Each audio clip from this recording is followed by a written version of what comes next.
मांस खाऊले हो जातु सावधान कहीं मांस नेउछि मनीष जीवन कंचा चिकेन नहीं गला 2 वर्ष झीर जीवन। दर्शक बंधु खाद्य सामग्री उपरे बहु समय विभिन्न प्रकार आलोचना होता है किंतु खाद्य प्रति आग्रह सर्वदा एक व्यक्तिर निष्पत्ति होता है कहीं मांस खाई जड़े कुनी झीर जीवन जाइथिबार खबर सामना बसी। हृदय विदारक घटना होची आंध्र प्रदेश जोठारे कंचा मांस खाई जड़े 2 वर्ष झीर मृत्यु होईछि।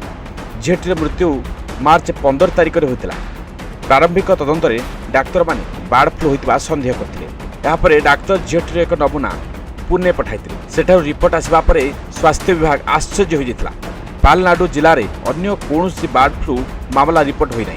तेज अधिकारी कहते झीटीर परिवार में अन्य कई संक्रमित होते तेणु से किपरि यही रोग में आक्रांत हेले ताहा प्रश्न उठुछि। जितेबाला परिवार सदस्य को ए विषय पचरागला सेमाने कहिथिले जे झीटी बेले बेले कंचा चिकेन खाइबा पसंद करथला। रोगर लक्षण देखा जिबा पूर्वरु झीटी कंचा चिकेन खाइतला। स्वास्थ्य विशेषज्ञ मतरे बार्ड फ्लू साधारणतः संक्रमित पक्षी स्पर्श में आसी व्यापी थाए किंतु केतेकंक समय संक्रमित मांस खाइबा मध्य विपद को बढ़ाई थाए। तथापि यह बहुत विरल क्षेत्र में देखा जाए।